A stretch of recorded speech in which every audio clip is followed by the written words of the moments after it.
parang Korean. Today I'm going to the dance. Yeah. And who dance nicely or very quickly or energy very faster, they'll give trophies. Wow, is it? But two is enough. You can have more if you want, if you do better. Okay.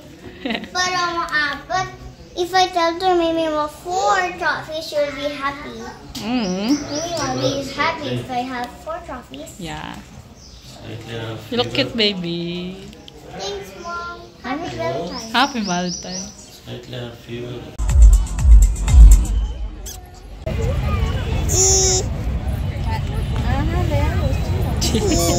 Jesus.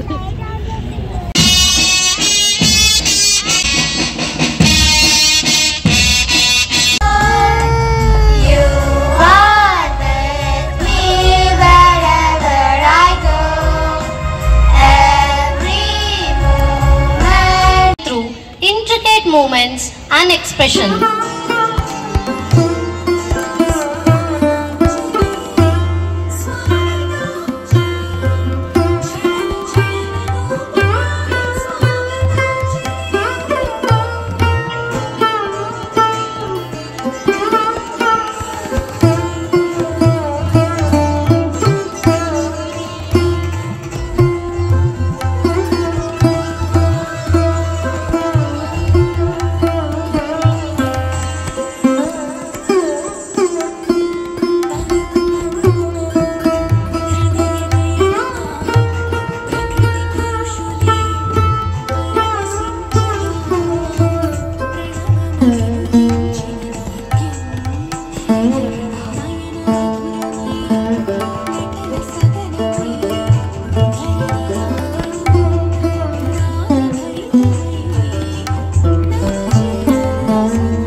Now, it's time to add some fun, energy and cuteness to our evening. Hummingbird song represents a playful attitude towards life.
Bye, guys.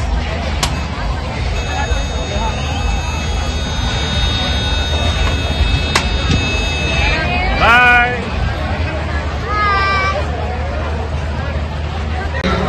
Bye. Bye.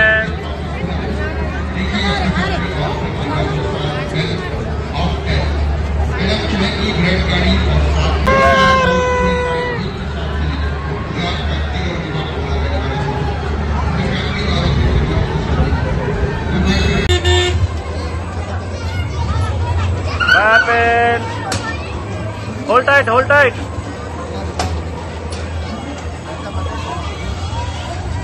Hold tight, Anika. Hold tight. Who's the train? Who's that? Ate, welcome back. My hair clothes is like this. Ate, you're going back to office? Work from home? Mama, Work from home. Mama. Do it here. Hurry. Bye, Papa mo.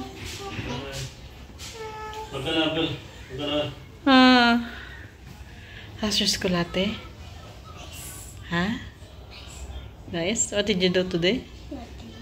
You didn't do anything. I just write. Write what? I use someone pencil. Why again? What happened to your pencil? Huh? How many times I keep on telling you, ate? I thought you would scold me. I'll definitely scold you. Dito ako na-stress kay Anika, guys. yung lapis niya, good for 1 day lang. Minsan nakakaloka na papagano na lang ako so sobrang inis sa kanya. Remove your clothes lang, ga. And anyway, masyado na pinapagawa yung teacher niya. So, gagawin natin today. So, needed kong gawin siya ngayon. Mama, my teacher said lipsticks are not allowed. Tell your teacher this is for your lips because it's bleeding. What did you tell to your teacher then? My teacher said this is for my lips, but teacher took my lip balm and put it under that one. Tell teacher. I'll tell, I'm gonna tell to so tell to your teacher this is for because your lips is bleeding. Ay, na! Die. Okay na? You can bring it because your lips is bleeding. Yeah. Everybody's saying that my lips are bleeding. Everybody's telling that my lips are bleeding. Is bleeding. It's bleeding. So everybody calling teacher that I have blood on my nose. That is only remove your Everybody's so worried I got blood on my nose. nothing. Because your lips bleeding. What is that train you're going to school? Your name is Yoshika.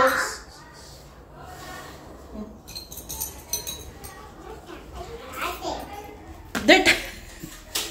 So, gagawin ko na yung homework yung chart ni Anika, guys. Ate, take care of Baby Rain, okay? I'm going to do your chart, okay? There the water, Rain, no? Go there. Can you please give it to her, ate? In order for me to do that, kailangan ko magkulong sa kwarto. Nandito lang ako sa lapag. Magawa ng chart niya. So, I'm checking, guys, kung anong design ng tawag nito. Gagawin ko sa chart ni Anika. Pag bumalik lang ako nung high school nung, ba tawag nito? Alam mo yung mga projects. Piling ko bumalik din ako sa pag-aaral. Ito siguro ang gagawin ko ay ilang araw din nagsasakit yung ulo ko, guys. Kaya nagsalamin-salamin muna ako sa bahay. Ay, naku po. Alam mo, bumili pa ng isang chart para i-design ko yung dito. So, let's get to work! Ayun, guys, pero hindi ko pa siya natatapos. Ngarag na yung kamay ko. Una kasi niya, nilagyan ko siya ng lines. Ang ending, nag-iba na naman ako ng design. So, ayan. 1, 2, 3, 4, 5, 6, 7, 2, 4, 6, 8. Ayun, 8. So, So, i-outline ko pa mamaya yung mga design niya. Ewan ko anong outcome niyan mamaya. Tignan na lang natin. Here I go, guys. Natapos ko din siya. Sumasakit yung likod ko. Ay, Diyos ko po, day. So, ito na yung ating ginawa. So, bahala na si Anika dito, guys. Yung, na ko kasi, since bata naman yung, ang pambata naman tong project to. So, yung pambata din yung itsura ng chart natin. So, ito na yung chart, guys. Charan! Ayan. So, bahala na si Anika dito. Ito yung questionnaire niya eh. What is your name? How old are you? What is your mother's name? What is your father's name? School name? How many members are there in your family? Where do you live? Ito, hindi ko magets yung right to uses of hands and legs. Ayan. So, ito na yung chart ng ate Anika, guys. So, ayan guys, bago tayo magtapos nun. So, may nakita akong mga tanong sa atin, sa comment section natin about doon sa lupa nila, Mister, at saka kung may kinikita pa ba tayo sa pag-YouTube. So, una muna yung sa lupa nila, Mister, guys. Yung lupa nilang yun, nakita nyo, di ba, walang mga tanim. Kasi usually kasi talaga dito ng mga lupa, tinatamnan. So, yung sa lupa na lang, Mr. guys, pinaparentahan nila sa ibang tao yung lupa. Instead na sila yung magtanim. Kasi, nakwento sa akin ni Mr. na before daw, nagtatanim naman sila, kumukuha sila ng tao na magtatanim. Kaso nalulugi sila. Ang tinatanong yata nila before. Kasi yung area nila, Papa, ano yun eh, kilala sa production ng mga kamatis. So, malaking, yung sa lugar nila, malaking ano siya, yung produkto ng kamatis doon. So, instead na, kasi matatanda na rin sila biyanan guys, tsaka malayo talaga sila, nasa 30, abuti siguro, 40 minutes, kung mabagal-bagal lang yung pagbabiyahe. Mga 35, 30 dyan, kung mabilis ka mag-drive. Pero, syempre, nakakatakot. So, ang ginawa nila, pinarentahan nila ng lupa, guys. Yung mga lupang nakikita nyo, fertilized soil yun.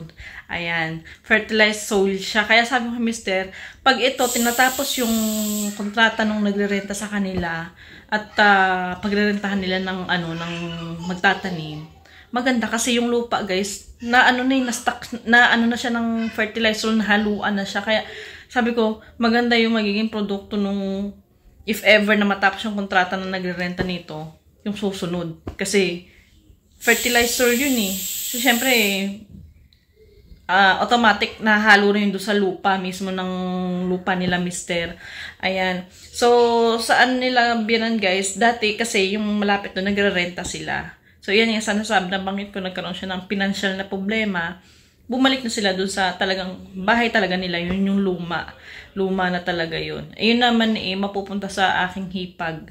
Yung bahay na yun. Kaya sabi nga ako kay Mister, bakit hindi na lang ibenta yung lumang bahay na yun at bumili ng lupa, malapit sa lupa nila. Ewan ko. Kasi before nyan, guys, binenta na talaga yung lupa niyan. Yung bahay na yan. Kaso nagka-problema dahil yung bumili, umatras. Nakapag-down na ng pera, tapos biglang umatras. Kasi that time nun, financially, nagastos na nila yung dinown na yun. Kasi, nag-down na sila doon. Yung pinag-down sa bahay nilang yun, pinang-down nila doon na malapit sa lupa nila na bahay. So, ang nangyari, nag-back out yung bibili ng bahay nila. So, syempre, yung pinang-down nila, na-down na doon sa may sa kukunin nilang bahay. Kaya, parang, pinila sila nung bumili ng lupa na yun hanggang sa nagka-problema na, tapos hanggang sa na yung lola nila na ospital na talaga yung next time ko nakakwento yung buhay ng lola nila, pero very inspiring talaga, guys, yung buhay ng lola nila, Mister. From poor to rich yung lola nila. Ayan. Sa next ko na vlog nyo ikaw kwento. Ayan, so yung kinikita natin sa YouTube, guys, so kasi alam ko naman na yung YouTube kasi hindi naman na masyado, mostly na ng mga tao ngayon sa Facebook nanonood ng mga vlogs, yung mga voice over. Gustuhin ko, sa totoo lang, guys, gusto ko mag voice over pero hindi ako marunong, tsaka yung boses ko, Diyos ko hindi hindi kaakit-akit yung boses ko mag-voice over. Parang nalalagot. Ano man, parang na akong naghahabol ng hininga pag nag-voice over ako. Kaya, ayan, ang dami kong iniisip guys. Sabi ko kung ano ba, ano ko ba yung vlogging ko sa Facebook. Kaso lang iniisip ko guys, si Rain. So, gusto ko munang paglaanan ng oras yung mga anak ko. Kasi lalo na si Rain, alam niyo naman medyo may slow learner si Rain. Unlike talaga kay Anika guys. Do you know guys, bilang ako, isang proud parents ako para kay Anika. Si Anika, yung mga stories, naka-4 na memorization yan si Anika. 4 stories with 4 pages each of stories na memorize niya. Kahit yung teacher niya na mamangha sa kanya na yung memorization ni Anika mabilis.